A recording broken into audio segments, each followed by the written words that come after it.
2 Samuel 6, 1 Chronicles 13, Psalm 60, and Acts 23.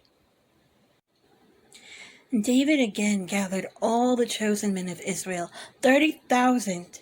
And David arose and went with all the people who were with him from Baal-Judah to bring up from there the ark of God, which is called by the name of the Lord of hosts, who sits enthroned on the cherubim. And they carried the ark of God on a new cart and brought it out of the house of Abinadab, which was on the hill. And Uzzah and Ahio, the sons of Abinadab, were driving the new cart with the ark of God, and Ahio went before the ark.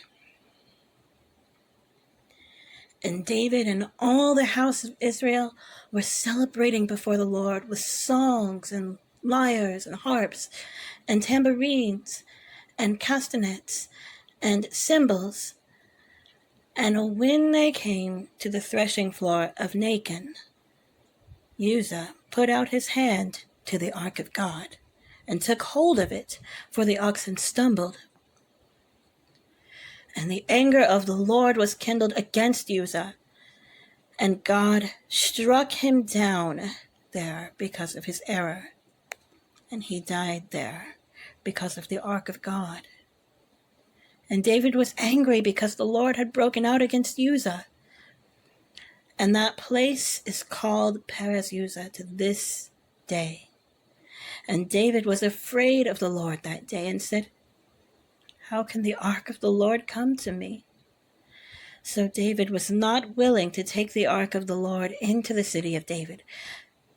But David took it aside to the house of Obed-Edom the Gittite. And the ark of the Lord remained in the house of Obed-Edom the Gittite 3 months, and the Lord blessed Obed-Edom and all his household. And it was told King David, "The Lord has blessed the household of Obed-Edom and all that belongs to him because of the ark of God." So David went and brought up the ark of God from the house of Obed-Edom to the city of David with rejoicing. And when those who bore the ark of the Lord had gone 6 steps, he sacrificed an ox and a fattened animal. And David danced before the Lord with all his might, and David was wearing a linen ephod. So David and all the house of Israel brought up the ark of the Lord with shouting and with the sound of the horn. As the ark of the Lord came into the city of David, Michal, the daughter of Saul, looked out from the window and saw King David leaping and dancing before the Lord, and she despised him in her heart. And they brought in the ark of the Lord and set it in its place inside the tent that David had pitched for it. And David offered burnt offerings and peace offerings before the Lord. And when David had finished offering the burnt offerings and the peace offerings, he blessed the people in the name of the Lord of hosts, and distributed among all the people, the whole multitude of Israel, both men and women, a cake of bread, a portion of meat, and a cake of raisins to each one. Then all the people departed, each to his house. And David returned to bless his household. But Michal, the daughter of Saul, came out to meet David and said, "How the king of Israel honored himself today, uncovering himself today before the eyes of his servants, female servants, as one of the vulgar fellows shamelessly uncovers himself." And David said to Michal, "It was before the Lord, who chose me above your father and above all his house to appoint me as prince over Israel, the people of the Lord. And I will celebrate before the Lord. I will make myself yet more contemptible than this, and I will be abased in your eyes. But by the female servants of whom you have spoken, by them I shall be held in honor." And Michal, the daughter of Saul, had no child to the day of her death. 1 Chronicles 13. David consulted with the commanders of thousands and of hundreds, with every leader. And David said to all the assembly of Israel, "If it seems good to you and from the Lord our God, let us send abroad to our brothers who remain in all the lands of Israel, as well as the priests and Levites in the cities that have pasture lands, that they may be gathered to us. Then let us bring again the ark of our God to us, for we did not seek it in the days of Saul." And the assembly agreed to do so, for the thing was right in the eyes of all the people. So David assembled all Israel from the Nile of Egypt to Lebo-Hamath to bring the ark of God from Kiriath-Jearim. And David and all Israel went up to Baalah, that is, to Kiriath-Jearim, that belongs to Judah, to bring up from there the ark of God, which is called by the name of the Lord, who sits enthroned above the cherubim. And they carried the ark of God on a new cart from the house of Abinadab, and Uzzah and Ahio were driving the cart, and David and all Israel celebrated before God with all their might, with songs and lyres and harps and tambourines and cymbals and trumpets. And when they came to the threshing floor of Chidon, Uzzah put out his hand to take hold of the ark, for the oxen stumbled. And the anger of the Lord was kindled against Uzzah, and he struck him down because he put out his hand to the ark of God, and he died there before God. And David was angry because the Lord had broken out against Uzzah, and that place is called Perez Uzzah to this day. And David was afraid of God that day, and he said, "How can I bring the ark of God home to me?" So David did not take the ark home into the city of David, but took it aside to the house of Obed-Edom the Gittite. And the ark of God remained with the household of Obed-Edom in his house 3 months. And the Lord blessed the household of Obed-Edom and all that he had. Psalm 60. To the choirmaster, according to Shushan Edith, a miktam of David, for instruction. When he strove with Aram Naharaim and with Aram Zobah, and when Joab, on his return, struck down 12,000 of Edom in the valley of Salt. O God, you have rejected us, broken our defenses.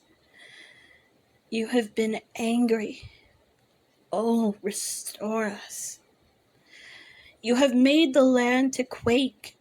You have torn it open.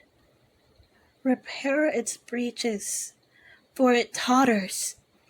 You have made your people see hard things. You have given us wine to drink that made us stagger. You have set up a banner for those who fear you, that they may flee to it from the bow. Selah. That your beloved ones may be delivered. Give salvation by your right hand and answer us. God has spoken in his holiness.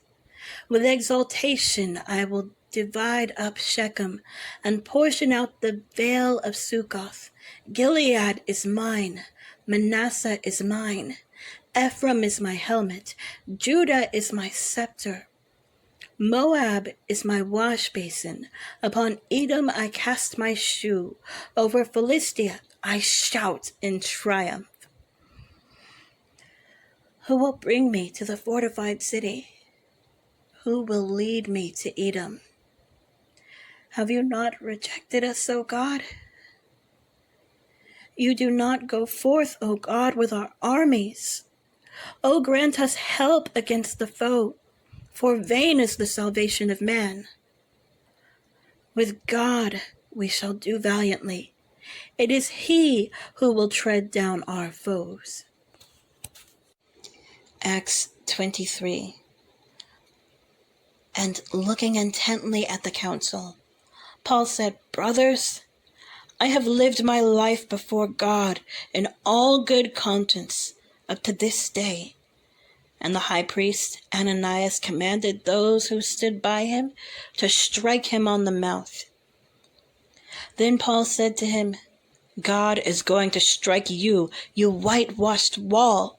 Are you sitting to judge me according to the law, and yet contrary to the law you order me to be struck?" Those who stood by said, "Would you revile God's high priest?" And Paul said, "I did not know, brothers, that he was the high priest. For it is written, 'You shall not speak evil of a ruler of your people.'"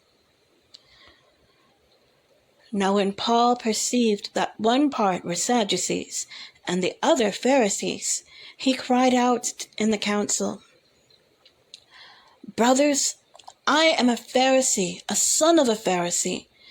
It is with respect to the hope and the resurrection of the dead that I am on trial."